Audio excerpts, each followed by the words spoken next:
Hoy vamos a estar, hermanos, finalizando el libro de Génesis. Vamos a estar estudiando los capítulos 49 y 50. Probablemente no vamos a estar leyendo todos los versículos, sí vamos a estar estudiándolos todos, pero en algunos voy a tratar de hacer un resumen de qué es lo que la Biblia nos enseña y lo que nos está diciendo. Hace unos meses falleció un tío mío y pues como muchas veces pues, se juntó la familia, nos reunimos, nos dio tiempo para ver a personas que hace muchos años de hecho no veíamos, a otros familiares, y comenzamos a platicar las experiencias, todas las cosas, y obviamente comenzamos a hablar acerca de nuestra experiencia con en este caso mi tío, ¿no? que había fallecido, y muchas personas llegaban con nosotros, nos hablaban, y muchas personas nos comenzaban a platicar cuál fue la última experiencia que ellos tuvieron al pues, platicar con mi tío y tener amistad con él. Y era reconfortante muchas veces escuchar sus voces, escuchar las historias que ellos tenían que decirnos. Y sobre todo en ese momento que nos juntábamos como familia y que estábamos pasando por ese proceso, fue muy importante para nosotros escuchar o saber de las últimas cosas que mi tío había hecho, las últimas palabras que él había dicho, como que toman mucha importancia. Y lo que vamos a ver aquí esta noche son las últimas palabras, las últimas cosas que sucedieron en la vida de Jacob, y también las últimas palabras que habló José. Y es importante ver esto que ellos tienen que decir al final de sus vidas, y cómo incluso al final de sus vidas Dios los sigue usando para bendecir a su familia. Vamos, yo le puse como título a este tema antes de partir. Y es la pregunta para cada uno de nosotros: ¿qué es lo que tienes que hacer antes de partir? ¿Qué es lo que tenemos que hacer antes de partir? Si supiéramos que esta es nuestra última semana de vida, ¿qué es lo que haríamos? ¿Cómo viviríamos? ¿Qué son las cosas que haríamos diferente? Y lo interesante o lo importante a recordar es que no sabemos si va a ser nuestra última semana. No sabemos cuánto tiempo el Señor nos tiene aquí, cuánto tiempo más nos va a dejar pues, en este mundo antes de llamarnos a su presencia. Y la pregunta es esta: ¿qué cosas tienes que hacer tú antes de partir? ¿Qué cosas Dios ha puesto en tu corazón a hacer antes de que sea demasiado tarde? No importa si eres joven, no importa si eres mayor. Esa pregunta es para todos nosotros. A veces como jóvenes pensamos que nos queda mucho tiempo, pero en realidad no sabemos. Yo recuerdo cuando estaba en la preparatoria, tenía un amigo y era esa persona, yo recuerdo que era un joven muy buena onda, decimos, ¿no? Siempre se andaba riendo, siempre andaba bromeando, siempre le andaba ayudando a todas las personas. Y en la preparatoria donde yo iba era muy popular, era de los populares porque era muy, muy buena onda con todos. Llegó un momento cuando él se graduó, y como parte de su graduación fueron todos los de su salón del Cebetis, fueron a la playa, fueron al Tecolote y festejando su graduación. Y resulta que cuando estaban ahí celebrando en la playa, él se ahogó y él falleció ahí en la playa. Entonces muchas veces como jóvenes pensamos que todavía tenemos mucho tiempo, todavía hay oportunidad para equivocarnos, todavía hay oportunidad para corregir nuestro camino, pero muchas veces no sabemos qué tanto tiempo Dios nos va a permitir continuar, qué tantas oportunidades Dios nos va a dar. Así que esta pregunta es importante: ¿qué es lo que tenemos que hacer antes de partir? Independientemente si vayamos a tener más vida o no, yo creo que es importante también preguntarnos qué es lo que tenemos que hacer, cuáles son los cambios que tenemos que hacer en nuestra vida antes de que sea demasiado tarde, antes de que vengan consecuencias. A lo mejor no vamos a morir, pero a lo mejor van a venir las consecuencias del pecado en el que estamos. Así que, ¿qué vamos a hacer? ¿Qué es lo que tenemos que hacer? Voy a comenzar leyendo los primeros 2 versículos de Génesis capítulo 49, que dice así: Y llamó Jacob a sus hijos y dijo: Júntense y les declararé lo que les ha de acontecer en los días venideros. Júntense y oigan, hijos de Jacob, y escuchen a su padre Israel. Y Jacob, hermanos, está a punto de dar la bendición a sus hijos, de decirles a ellos unas palabras mientras que todos ellos estaban reunidos. Y yo creo que a través de esta bendición, a través de esto que Jacob está haciendo, Jacob, además de darles la bendición, Jacob está poniendo orden en su familia iba a establecer, quién iba a quedar como el líder, como el patriarca de la familia, quién iba a sustentar la familia. También Jacob está dando instrucciones a sus hijos, les está ayudando a comprender cuál era el plan de Dios para sus vidas y está ayudándoles a poner su mirada en Jesús. Y esto lo vamos a ver poco a poco conforme avancemos en este capítulo 49, pero lo voy a hacer un poquito diferente. Voy a leerles los versículos, pero en un orden diferente, porque primero vamos a hablar a aquellos de los hijos a los que Jacob les da una bendición, a lo mejor no tan específica, y al final vamos a ver a los que les da una bendición como que más específica y más clara, de la que vamos a estar sacando algunas enseñanzas. Entonces primero voy a hablar de Zabulón. Jacob le habla a su hijo Zabulón y en el versículo 13 le dice así: Zabulón, en puertas de mar habitará, será para puerto de naves y su límite hasta Sidón. Y vamos a ver un poco acerca de cómo se cumplieron esta bendición o esta profecía que Jacob está dando, porque Zabulón, debido a su ubicación, la tribu de Zabulón se vio beneficiada de las riquezas del mar y del flujo de comercio de esa región.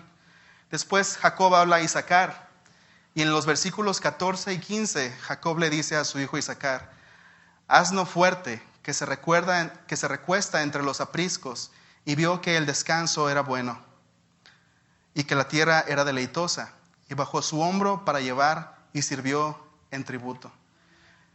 Bueno, aquí Isaacar se destaca por su fortaleza, como la fortaleza de un asno, y también Jacob habla acerca de su docilidad.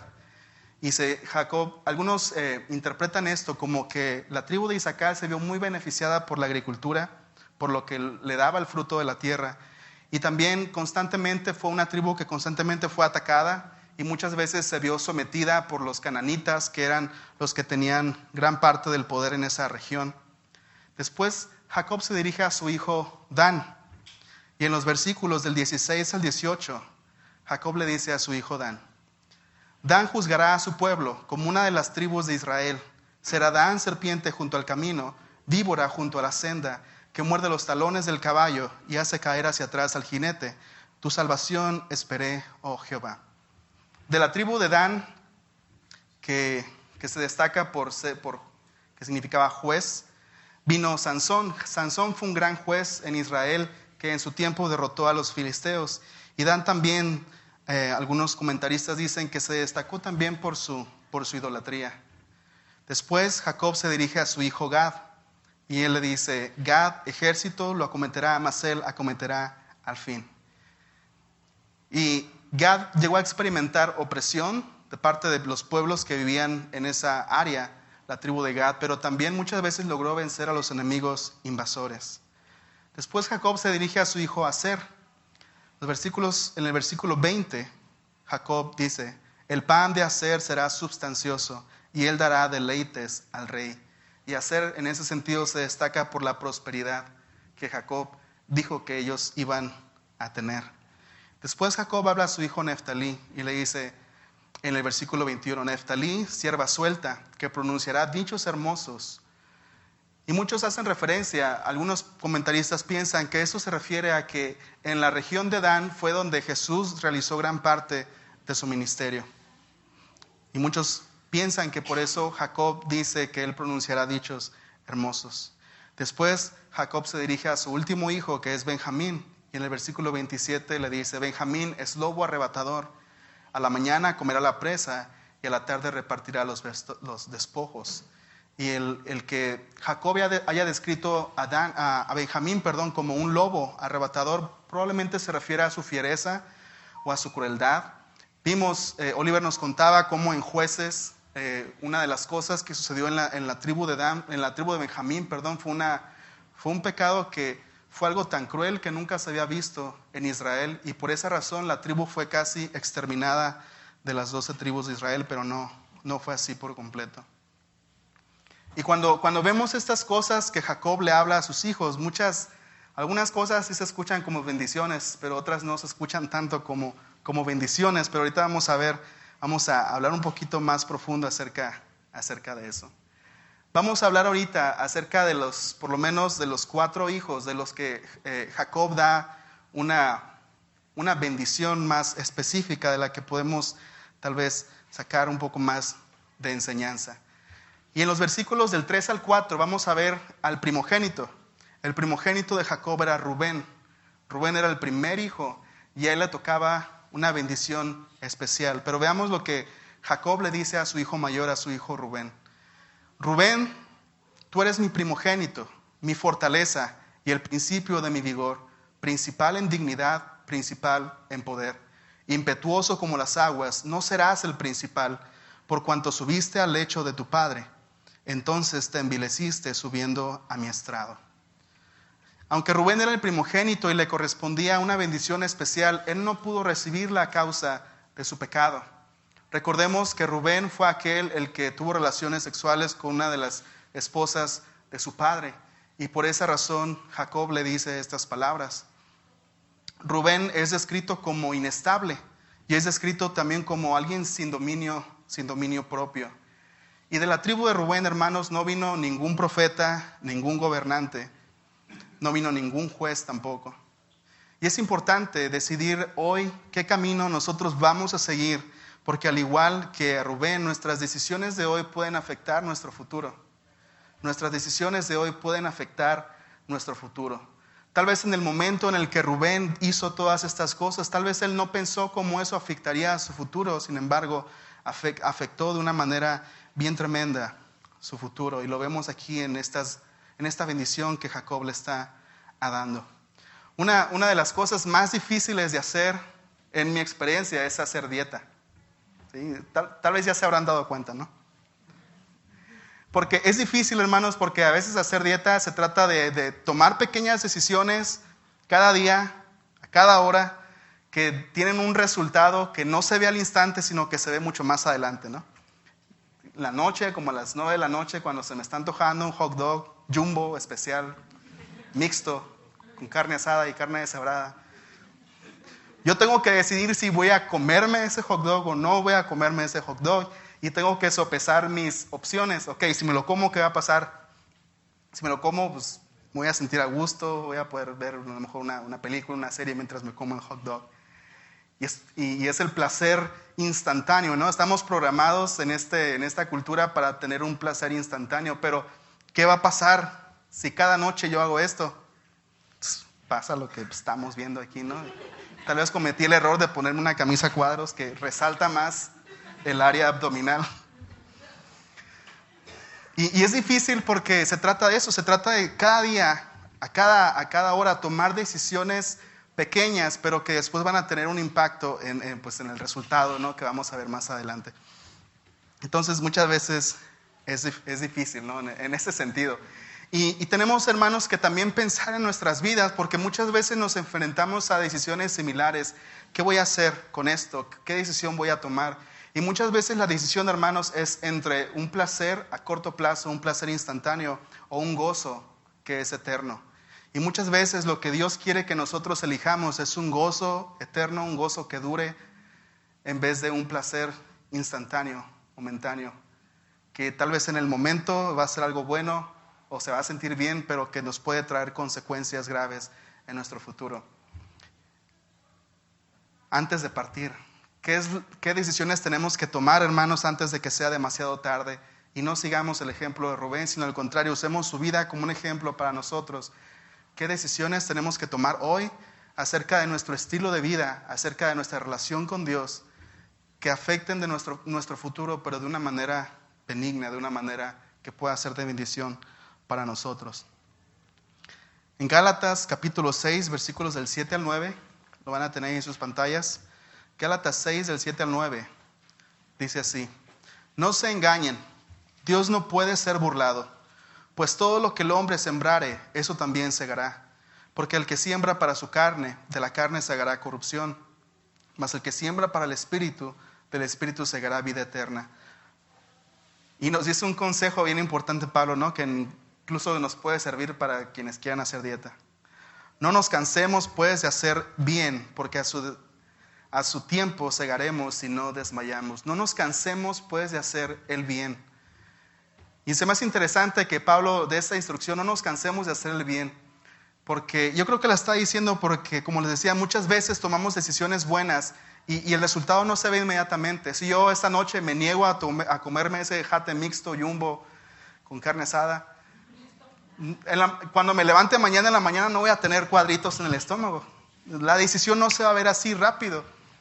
Tengo que ser paciente, tengo que ser constante, tengo que seguir tomando buenas decisiones para poder segar, para poder recoger y cosechar lo que estoy sembrando.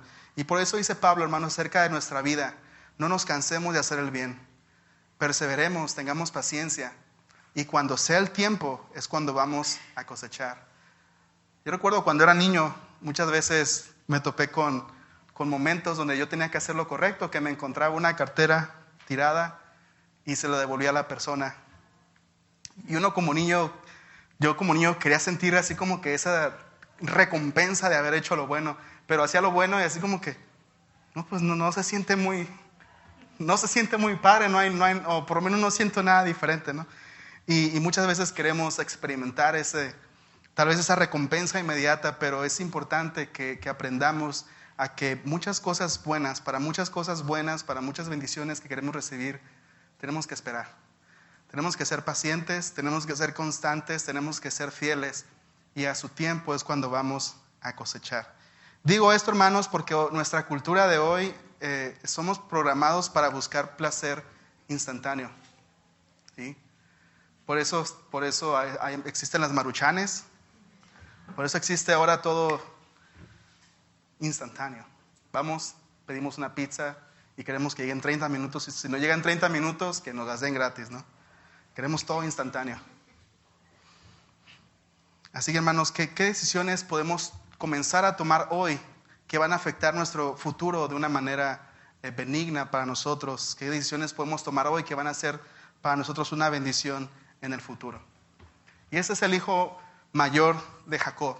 Y vamos a continuar, vamos a ver a los siguientes, el segundo y el tercer hijo de Jacob, que son Simeón y Leví. Y ahí en los versículos del 5 al 7 de Génesis 49 dice así: Simeón y Leví son hermanos, armas de iniquidad sus armas. En su consejo no entre mi alma, ni mi espíritu se junta en su compañía, porque en su furor mataron hombres, y en su temeridad desjarretaron toros. Maldito su furor, que fue fiero, y su ira, que fue dura. Yo los apartaré en Jacob y los esparciré en Israel. ¿Cómo se sentiría usted si su padre al momento de bendecirlo le dijera estas palabras? Simeón y Leví eran muy similares. Ahí dice, ¿no? Simeón y Leví son hermanos, y esa frase significa Simeón y Leví son tal para cual. Por eso les toca una misma bendición a ambos, ¿sí? Son tal para cual. Dice, porque por lo que recibieron la misma bendición, usaron sus armas como instrumentos de iniquidad. Si recuerdan, ellos fueron los que por venganza de haber violado a su hermana, mataron a todos los hombres de una ciudad. Y en aquel momento vimos como Jacob en ese momento no los reprendió, sino simplemente lo que Jacob les dijo en ese momento fue: ustedes hicieron que yo me hiciera abominable a todas las personas de alrededor. Ni siquiera fue una reprensión enfocada en el mal que habían hecho, sino enfocada en sí mismo. Y vemos que a pesar de que su padre en aquel momento no los reprendió, vemos que para Dios eso no había sido aceptable, eso no había sido algo que Dios aprobaba. Entonces Jacob maldice el furor y la ira de Simeón y Leví porque no obraron la justicia de Dios. Y como resultado, estas dos tribus fueron esparcidas entre Israel. El territorio que la tribu de Simeón temía era un territorio que estaba rodeado por el territorio de la tribu de Judá, por lo cual era como si la tribu de Judá hubiera absorbido el territorio de Simeón.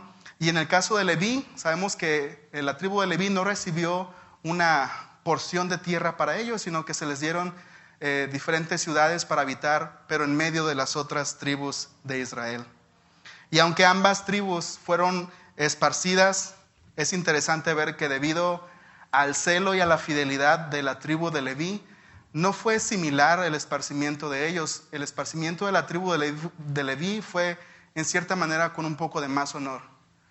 Dios tenía un propósito para ellos y Dios les dijo que ellos no tendrían una tierra como heredad, pero Dios les dijo: yo voy a hacer su porción.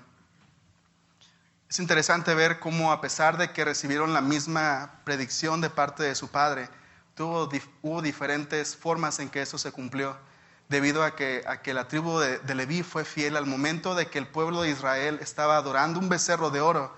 Y cuando Moisés llama a aquellos quienes querían permanecer fieles a Dios, y la tribu de Leví se unió a Moisés. Nunca es demasiado tarde para hacer cambios en nuestra vida y renovar nuestra fidelidad a Dios. Nunca es demasiado tarde. Siempre hay oportunidad, siempre hay esperanza. Y si hoy estamos aquí es una evidencia de que tenemos la oportunidad de cambiar. Cualquier cosa que Dios nos diga que está mal en nuestra vida, pecado que estemos guardando, hoy es el momento de poder cambiarlo, de poder hacer algo al respecto. Sigamos con el con el cuarto hijo. Imagínense que ustedes son Judá y que escuchan a su padre dar bendiciones y que escuchan las bendiciones de los primeros tres. Lo que Jacob le dijo a Rubén, lo que Jacob le dijo a Simeón y a Leví. ¿Cómo se imaginan que estaba Judá? Mejor temblando, sudando, frío, con un hueco en el estómago pensando, ahora va a sacar mi papá todo lo que hice en mi vida. Y porque Judá no era un hombre ejemplar, Judá también tenía errores, Judá también había tenido pecado en su vida y probablemente estaba temeroso de lo que su padre iba a decirle. Y la tradición judía nos dice que después de escuchar precisamente lo que Jacob le dijo a sus padres, que de hecho Judá tenía temor de escuchar las palabras que su padre le diría a él. Y pónganse por un momento en los pies o en las chanclas, ¿no? En aquel tiempo supongo que usaban las chanclas de Judá. Pero no solamente en Judá podemos ver los errores que él cometió, sino también tuvo ciertos aciertos. Cuando José amenazó con dejar preso a Benjamín, fue Judá el que se ofreció como prisionero en lugar de su hermano Benjamín. Entonces podemos ver un cambio en el corazón de Judá, en su carácter. Entonces probablemente es una de las pocas razones, ¿no?, que tenía Judá para haber encontrado gracia ante los ojos de Dios, aunque sabemos que encontramos gracia ante los ojos de Dios por quién es Él, no por quién somos nosotros. Entonces, de Judá, ¿qué podemos aprender, hermanos? ¿Qué podemos aprender cuando vemos a Judá y cuando vemos lo que su padre le dice ahí en los versículos 8, del 8 al 12? Esas son las palabras de Jacob. Judá, te alabarán tus hermanos. Y a lo mejor cuando Judá escuchó estas primeras palabras, sus ojos así como que, papá, creo que te equivocaste, eso no me toca a mí, ¿no? Judá, te alabarán tus hermanos, tu mano en la cerviz de tus enemigos. Los hijos de tu padre se inclinarán a ti. Cachorro de león, Judá, de la presa subiste, hijo mío. Se encorvó, se echó como león, así como león viejo. ¿Quién lo despertará? No será quitado el cetro de Judá, ni el legislador de entre sus pies, hasta que venga Silo, y a él se congregarán los pueblos. Atando a la vid su pollino, y a la cepa el hijo de su asna. Lavó en el vino su vestido, y en la sangre de uva su manto, sus ojos rojos del vino, y sus dientes blancos de la leche. De Judá, hermanos, podemos aprender lo que es misericordia y lo que es gracia, a través de porque eso fue lo que él recibió. No tienes que recibir lo que mereces. A lo mejor nuestro corazón es muy parecido al de Judá, pensando en Dios, pensando qué es lo que Dios nos quiere dar, y podemos pensar que no merecemos nada, y tal vez estamos en lo correcto, así como Judá. No merecemos las bendiciones que Dios quiere darnos. Pero en la vida de Judá podemos aprender que no tenemos que recibir lo que merecemos. Dios está dispuesto a perdonarnos si nos arrepentimos, y eso es misericordia. De la vida de Judá podemos aprender que podemos recibir lo que no merecemos. Dios quiere darnos algo que no merecemos y estamos dispuestos a recibirlo en humildad, y eso es gracia, misericordia y gracia. Judá no solamente recibiría perdón, misericordia y gracia, sino que también recibiría la parte de la bendición del primogénito al heredar la posición de liderazgo sobre sus hermanos. Y a través de Judá vendría el Mesías, que reinaría por siempre. Eso es lo que aunque la palabra que Jacob menciona como Silo, hay como que un debate acerca de lo que significa en realidad, pero muchos piensan que habla acerca de la venida del Mesías. Dios aún puede y quiere usarte. Así como Dios, hermanos, decidió utilizar la descendencia de Judá para que viniera el Mesías, de esa misma manera Dios quiere utilizarnos a nosotros. Podemos pensar que no lo merecemos, podemos pensar que merecemos otra cosa peor a causa de lo que hemos hecho, pero lo que podemos aprender acerca de cómo Dios usó a la familia de Jacob es que Dios quiere también usarnos a nosotros. Dios quiere ofrecernos gracia, Dios quiere ofrecernos misericordia. Dios aún quiere y Dios aún puede usarte. ¿Puedes creer esto? Dios aún quiere y Dios puede usarte. Y aún estás a tiempo para tomar decisiones que afecten tu futuro. Decisiones que te reconcilien con Dios.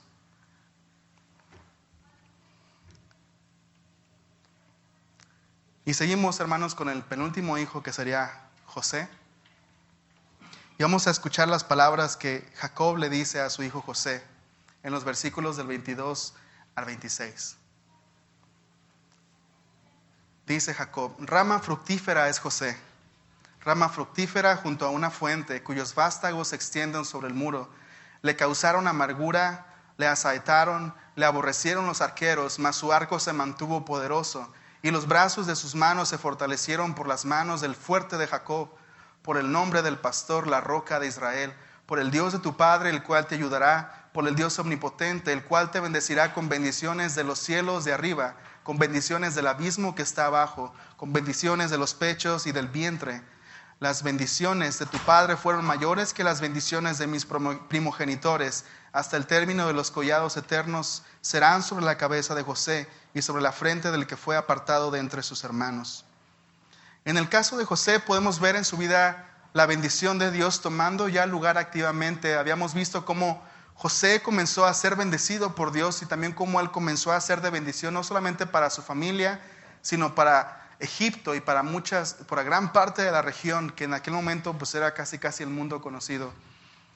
Y Jacob fue una bendición para todos ellos, y a través de la vida de Jacob muchas personas pudieron conocer un poco de quién era Dios. Así que José es el ejemplo perfecto para nosotros de fe y de fidelidad a Dios, porque incluso antes de que muriera su padre, José ya estaba experimentando el ser bendecido y el ser de bendición para otros. Cuando Jacob habla acerca de su hijo José, él dice que fue despreciado, que fue golpeado, que sus hermanos lo apartaron. Pero también Jacob nos dice que José fue ayudado y fortalecido por Dios. José llegó a conocer a Dios aún mejor que sus hermanos por las cosas difíciles que él enfrentó. Pensemos en la vida de José, hermanos, y cómo él sufrió todas estas cosas. Pero también cómo su padre nos dice cómo, debido a estas cosas que él sufrió, él pudo experimentar a Dios de una manera tal vez que sus hermanos no habían podido experimentarlo. Fue en el sufrimiento de José que él pudo ver a Dios obrar en su vida.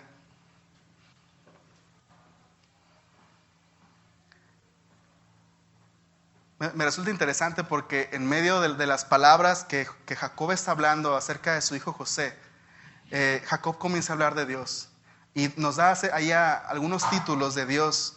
Jacob menciona a Dios como el fuerte de Jacob. Ahí no está hablando Jacob del mismo, no está diciendo el fuerte de Jacob, está diciendo el Dios fuerte de Jacob, el pastor, porque los había llevado Dios a un lugar de bendición, los había alimentado, los había cuidado. La roca de Israel, el Dios de tu padre, el Todopoderoso. Y es bien interesante, hermanos, ver cómo en la vida de Jacob, este hombre que muchas veces tuvo dificultades para creerle a Dios, cómo al final de su vida Jacob podía expresarse así de Dios. El fuerte de Jacob, el pastor, la roca de Israel, el Dios de tu padre, el Todopoderoso. Y resulta interesante que Jacob mencione estos títulos acerca de Dios en medio de la bendición que le está dando a su hijo José. Y es como si a través de la vida de su hijo José, Jacob hubiera podido experimentar y conocer un poco más a Dios. En la vida de José, hermanos, podemos aprender de que cuando somos débiles y cuando somos abatidos, nos convertimos en un escenario donde Dios puede mostrar su fuerza, su poder y su bendición para que otros puedan verlo. Cuando somos abatidos, cuando somos golpeados, cuando somos despreciados, nos convertimos en un escenario donde Dios puede mostrar su fuerza, su poder y su bendición para que otros puedan verlo a Él. No vernos a nosotros, sino verlo a Él.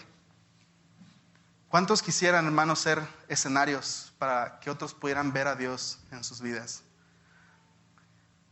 Y si comprendemos que para poder, que muchas veces, no siempre, pero muchas veces el escenario en el que Dios se muestra a otros, muchas veces es el sufrimiento, y es el dolor, y es el abandono.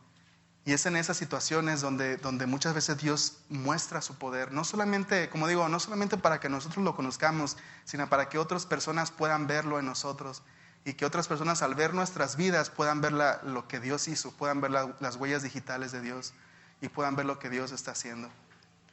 Y sería interesante preguntarnos a nosotros mismos, ¿estaría dispuesto yo a pasar por momentos de sufrimiento con el único propósito de que otros puedan conocer a Dios mejor? Y no digo que busquemos el sufrimiento, sino que cuando estemos pasando por ahí recordemos que hay un propósito. Y cuando estamos ahí podemos convertirnos en escenarios para que Dios muestre a otros su poder, su fortaleza y su bendición. En 2 Corintios capítulo 12, versículos del 9 al 10, leemos unas palabras que Pablo dijo que a lo mejor muchos de ustedes conocen. Cuando Pablo habla del aguijón que él tenía en su carne, y cuando él decía que él había orado 3 veces para que el Señor se lo quitara. Y dice Pablo ahí en los versículos del 9 al 10, cada vez él me dijo, le estoy leyendo la Nueva Traducción Viviente, cada vez él me dijo, mi gracia es todo lo que necesitas, mi poder actúa mejor en la debilidad. Así que ahora me alegra jactarme de mis debilidades para que el poder de Cristo pueda actuar a través de mí. Es por esto que me deleito en mis debilidades y en los insultos, en privaciones, persecuciones y dificultades que sufro por Cristo. Pues cuando soy débil, ¿qué dice? Entonces soy fuerte. Y como les digo, hermanos, tal vez estamos pasando por dificultades, por persecuciones, por abuso, por abandono. Pero dice Pablo, en medio de estas cosas, Dios puede mostrar su poder. Dios tiene un propósito para cada uno de nosotros. Dice Pablo, y Pablo no solamente se consolaba con esto, sino que él dice, me alegro. O sea, Pablo podía encontrar en esos momentos de dificultad, él podía encontrar una razón para alegrarse, una razón para estar feliz. El hecho de que él podía decir, me alegro porque Dios puede actuar en medio de mis debilidades, y cuando soy débil, entonces soy fuerte. Yo creo que Pablo se refería a que cuando él era débil, entonces Dios era más fuerte. Y muchas veces, hermanos, cuando una persona se está ahogando en el mar, muchas veces la persona está tan desesperada por estarse ahogando que está pataleando y está tirando manotazos. Y si uno se quiere bajar al mar y adentrarse y rescatar a esta persona, puede ser peligroso porque la persona está tan desesperada que incluso puede ahogar a la persona que se mete a rescatarlo. Y muchas veces la instrucción que se da es que a lo mejor incluso llegan a golpear a la persona para desmayarla o para que se calme para poder ser rescatada. Y muchas veces así somos nosotros en medio de dificultades. Estamos pataleando, estamos desesperados, estamos buscando ayuda, estamos haciendo tantas cosas que no dejamos que Dios nos salve. Dios quiere agarrarnos y nosotros estamos, no, espérate, déjame, yo puedo solo, y comenzamos a hacer cosas. Yo creo que a eso Pablo se refiere cuando dice, pero cuando soy débil, entonces cuando Dios puede trabajar en mi vida, cuando Dios puede trabajar a través de mí. ¿Cuántos pueden alegrarse ahora al ser débiles, al estar pasando por esos momentos difíciles? Génesis 49, 28. Todas estas fueron las 12 tribus de Israel, y esto fue lo que su padre les dijo al bendecirlos. A cada uno por su bendición los bendijo. Y bueno, en la Nueva Traducción Viviente, que dice así, estas son las 12 tribus de Israel, y eso es lo que su padre dijo a sus hijos al despedirse de ellos. Los bendijo con un mensaje apropiado para cada uno. Y veíamos, hermanos, que a través de estas bendiciones Jacob estaba poniendo orden en su familia al establecer al siguiente líder o patriarca. Estaba dándole instrucciones a sus hijos, estaba ayudándoles a comprender el plan de Dios para sus vidas, y estaba ayudándoles a poner su mirada en Jesús. Porque ¿se acuerdan cuando en medio de la bendición Jacob dice, tu salvación esperé, oh Jehová? Y la frase tu salvación, Jacob está diciendo Yeshua, y habla acerca de Jesús. Entonces, en base a estas cosas, hermano, en base a esas cosas que les dije, para poder nosotros ser de bendición para nuestra familia o para nuestra iglesia, si eres padre, madre, hijo o hija, si quieres ser de bendición, puedes hacer lo siguiente. Lo primero, aceptar, creer y vivir el diseño de Dios para tu familia. Aceptar, creer y vivir el diseño de Dios como tu familia. Así como Jacob puso orden en su familia, es importante que nosotros reconozcamos y creamos el diseño de Dios para nuestra familia. En los Efesios capítulos 5 y 6, eso va a ser como tarea. Ahí nos habla Pablo un poco acerca del rol, ¿no?, de los miembros de la familia. A manera resumida dice: esposas, sométanse a su marido, comprendiendo que Dios lo ha puesto como cabeza de la familia. Esposos, amen a sus esposas, así como Cristo amó a la iglesia y se entregó a sí mismo por ella. Hijos, obedezcan a sus padres en todo. Y muchos padres a lo mejor van a decir amén, o le dan un codazo a sus hijos, ¿no? Hijos, obedezcan a sus padres en todo. Padres, no hagan enojar a sus hijos. Y ahora los hijos no le dan un codazo a los papás, ¿sí? Si quieres ser de bendición, hermano, para tu familia, da instrucciones a tus hijos ahora que estás a tiempo. Estamos hablando de qué cosas tienes que hacer antes de partir, pero también qué cosas son importantes hacer antes de que sea demasiado tarde. Una de ellas es dar instrucciones a tus hijos antes de que sea demasiado tarde. Proverbios capítulo 13, versículo 12. Dice: porque Jehová al que ama, castiga, como el padre al hijo a quien quiere. Yo creo que uno de los errores que podemos ver en la vida de Jacob, hermanos, fue que Jacob muchas veces no disciplinó a sus hijos cuando era el tiempo. Y yo creo que no solamente para sus hijos, sino también para él ha de haber sido muy triste y muy difícil cuando él tenía que dar bendiciones que involucraban tal vez algo negativo para la vida de sus hijos. Y todo esto fue consecuencia de que él no los disciplinó a tiempo. Él no estuvo presente ahí para ellos cuando era el momento de hacerlo. Y debido a esto ellos se enfrentaron consecuencias. Por supuesto que no era toda la responsabilidad de Jacob, también era responsabilidad de ellos, pero había una responsabilidad que Jacob no cumplió. Oliver nos hablaba la semana pasada acerca de muchas veces, como especialmente los padres de familia, cómo a veces se piensa que lo más importante es proveer económicamente para la familia y muchas veces se descuida la parte de estar presente ahí emocionalmente para los hijos. Y si tú como padre quieres ser de bendición para tu familia, la importancia de estar ahí, de poder dar instrucciones y ser ejemplo para tus hijos. Obviamente también para los hijos es escuchar la instrucción de tus padres ahora que también estás a tiempo. ¿Cuántos que ahorita ya son padres pueden decir: ahora comprendo por qué mi papá, por qué mi mamá era así? Ahora comprendo por qué me decía las cosas que me decía. Hijos, escuchemos la instrucción de nuestros padres ahora que estamos a tiempo. Y padres, ayuden a sus hijos a comprender el plan que Dios tiene para sus vidas. Ayuden a sus hijos a comprender el plan que Dios tiene para sus vidas.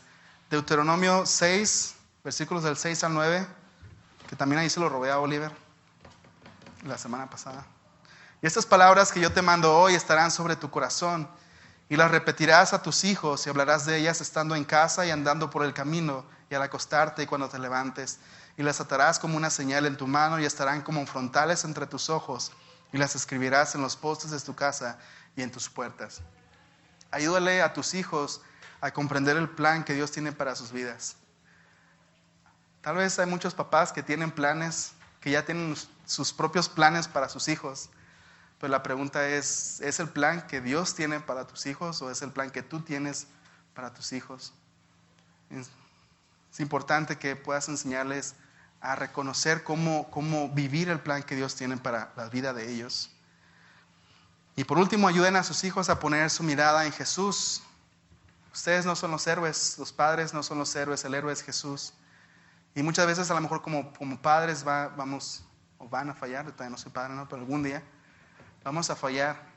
Y qué importante es poder enseñarle a los hijos que el verdadero héroe es Jesús. Como Jacob, aunque no fue un padre perfecto, algo que él sí hizo fue enseñarle a sus hijos a esperar en Dios, a confiar en Dios y que sea Dios su salvación, que sea Dios su esperanza y su fortaleza, así como lo pudimos ver reflejado en la vida de José. Ya finalizando, hermanos, antes de que se duerman. Al terminar de dar bendiciones para sus hijos, darle instrucciones, Jacob da instrucciones acerca de su sepultura, que la vemos ahí en los versículos finales del versículo 49. Porque sabiendo que su hora había llegado, Jacob pide que lo sepulten con sus padres. Abraham había comprado un campo donde había una cueva. Ahí fueron sepultados Abraham, Sara, Isaac, Rebeca. Y también ahí Jacob había sepultado a su esposa Lea. Entonces Jacob les manda a sus hijos que lo entierren en ese lugar. Y después de dar instrucciones, Jacob muere en su cama. Y vemos que Jacob quería ser enterrado en la tierra que Dios les había prometido. Y en el versículo 50 comenzamos a ver cómo se cumplen los deseos de Jacob. Pero especialmente vamos a enfocarnos un poco más en José. Y en este capítulo vamos a irnos un poco más rápido. Vamos a comenzar, hermanos, a ver a José y el papel que comienza a tomar José con respecto a su familia. En los versículos 1 y 2 del capítulo 50, dice: entonces echó José sobre el rostro de su padre y lloró sobre él, y lo besó. Y mandó José a sus siervos, los médicos, que embalsamaran a su padre, y los médicos embalsamaron a Israel. Yo les comentaba acerca de cómo el año pasado un tío mío falleció. Y cuando recién sucedió eso, el hijo mayor de mi tío, nosotros lo veíamos muy calmado, muy tranquilo. Y veíamos que no estaba llorando. Y a mi hermana y a mí se nos hizo muy, muy raro, muy extraño. Y entonces nos acercamos a él, y mi hermana, que es más directa, le preguntó: ¿cómo estás? Le preguntó, y él: no, estoy bien, dice. Y le preguntó: ¿pero por qué no estás llorando? Le dice. Y me dice: no, pues es que ahorita tengo que ser fuerte, dice, porque tengo que hacerme cargo pues de todo lo que sigue. Y yo me daba cuenta cómo en ese momento mi primo comenzaba a tomar ahí un papel importante en su familia. Y debido a la ausencia de su padre, ahora él tenía que hacerse cargo de todas esas cosas. Tiempo después, cuando fue el cumpleaños de mi abuelita, la esposa, la mamá de mi tío que había fallecido, en ese día estábamos todos, muchos familiares reunidos, comiendo menudo, aunque no le guste a Mike. Estábamos comiendo menudo muy rico, con virote. Y llegó mi primo, llegó con un ramo de flores. Y cuando llegó con el ramo de flores, mi abuelita comenzó a llorar. A mí se me hizo raro, ¿no? Bueno, podía entenderlo, pero la forma en la que estaba llorando para mí era extraña. Ya después me di cuenta o supe que mi primo le llevó las mismas flores que mi tío le llevaba cada cumpleaños a mi abuelita. Eran las mismas flores. Y toda la familia se conmovió porque habían visto ese detalle de cómo mi primo estaba tomando el papel que en algún momento su padre había tenido, ¿no? Como parte de la familia. Y es precisamente lo que está haciendo José en este capítulo 50, y de hecho ya lo había estado haciendo desde antes, como José es el que cierra, el que se despide de su padre, como José comienza a hacerse cargo de los asuntos familiares, él comienza a arreglar toda la cuestión acerca de la sepultura, como manda a embalsamar a su padre, manda a pedir permiso al faraón para poder ir a sepultar a su padre. Y la Biblia nos dice ahí en el capítulo 50 que junto con la familia de José, todos los egipcios hicieron luto durante 70 días. Y cuando fueron a aquel lugar donde iban a sepultar a Jacob, muchas personas de Egipto fueron acompañando a la familia de José. Entonces imagínense, no solamente iba la familia de José ahí para enterrar a su padre, sino también iban muchos egipcios, muchos líderes que eran siervos de Faraón y muchos líderes del pueblo en general de Egipto. Y era tanta la gente, y durante los 7 días que duró aquel servicio, fue tanto el llanto, fue tanto lo que otras personas pudieron ver de aquella región, que le cambiaron el nombre a aquel lugar y le pusieron el luto de los egipcios. Y es interesante poder ver, a lo mejor pensar que a lo mejor Jacob nunca se hubiera imaginado que así iba a ser como él iba a ser enterrado, con honor, con reconocimiento, con tantas personas presentes. Pero eso nos habla de cómo un comentarista describe a Jacob como una bendición nacional. Una bendición nacional, un tesoro nacional, diríamos ahora, ¿no? Tal vez en nuestro tiempo podemos pensar tal vez en maldiciones nacionales. Y a lo mejor se nos viene a la cabeza, no sé, presidente, ¿no? Una maldición nacional. A mí no me gusta hablar mal del presidente. Nunca me van a ver poniendo algo malo en Facebook. Lo digo ahorita nada más como opinión popular, ¿no? Pero a lo mejor podemos pensar en muchas personas, a lo mejor que están provocando en nuestra nación cosas negativas. Y tal vez es difícil pensar en personas que estén provocando un cambio positivo en nuestra nación o en nuestra ciudad. Pero qué bendición, hermanos, sería que cada uno de nosotros pudiéramos convertirnos en una bendición nacional. No por reconocimiento de nosotros, sino que otros pudieran comenzar a conocer a Dios a través de nuestras vidas. Después de que sepultan a Jacob, José comienza a hacerse cargo de su familia. Y en los versículos del 15 al 21, no lo voy a leer, pero voy a decirles lo que sucedió. Del 15 al 21, los hermanos, después de que sepultaron a su padre, los hermanos de José pensarían que ya muerto su padre, ahora José los iba a rechazar. José les iba a hacer pagar todo el mal que ellos le habían hecho al venderlo como esclavo a Egipto. Y vienen con un plan, dicen, vamos a inventar un mensaje, vamos a decirle a José que nuestro padre dijo que nos perdonara todo el mal que le hicimos. A veces cuando mi mamá me encargaba de hacer algo, cuando estábamos niños, me encargaba de hacer algo, barre el patio. Yo iba con mi hermana y le decía, Saraí, mi mamá dijo que barrieras del patio. Y iba y lo hacían. Y así los hermanos de José dicen, vamos a decirle a José que nuestro padre dijo que nos perdonara. Y se me hace interesante porque cuando ellos van con José le dicen, nuestro padre antes de morir dejó un mandato de que nos perdonaras el mal que te hicimos. Dice ahí la Biblia que mientras ellos estaban hablando, José estaba llorando. Yo creo que porque José sabía que ellos estaban mintiendo. Pero también José ya los había perdonado. Y no solamente José les vuelve a reafirmar su perdón y les vuelve a reafirmar su amor, sino que también les hace una promesa. Dice la Biblia que no solamente los perdona, sino que los consuela, que les dice que ahora Él iba a cuidar de ellos, que no se preocuparan por nada, que ahora Él iba a cuidar de ellos. Y qué padre de haber sido para los hermanos de José no solamente experimentar su perdón, sino también experimentar sus palabras de consuelo. Y como José les recuerda a ellos, les dice, lo que sucedió, dice, fue, Dios me trajo aquí, Dios lo permitió, dice, ustedes pensaron mal contra mí, pero Dios lo usó para bien. Dios lo usó para bendición de ustedes y para bendición de muchas personas. Y Dios les vuelve a recordar a ellos. Les está ayudando José, hermanos, a tener una perspectiva diferente. No solamente los perdona, sino que les está ayudando a tener una perspectiva diferente de lo que había sucedido. Porque ellos, en su mente, lo que había pasado es que le habían hecho algo muy malo a José. Y José estaba guardando resentimiento en su corazón y por eso los iba a rechazar o los iba a hacer pagar después de que su papá murió. Pero José les está ayudando a tener una perspectiva diferente. Comprendan, lo que sucedió fue parte del plan de Dios. Ustedes pensaron mal contra mí, es cierto, pero Dios lo usó para bien, para bendición de muchas personas. Y qué importante, hermanos, es poder tener una perspectiva así como la tenía José, poder ver así la vida como José la veía, saber que Dios tiene un plan y que Él no pierde el control. Y al final del capítulo 50, en los versículos del 22 al 26, voy a leerlo porque ya es el final del capítulo 50.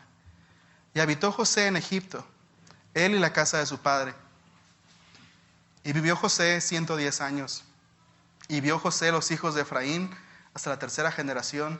También los hijos de Maquir, hijo de Manasés, fueron criados sobre las rodillas de José. Y José dijo a sus hermanos, yo voy a morir, mas Dios ciertamente los visitará y los hará subir de esta tierra a la tierra que juró a Abraham, a Isaac y a Jacob. E hizo jurar José a los hijos de Israel diciendo, Dios ciertamente los visitará y harán llevar de aquí mis huesos.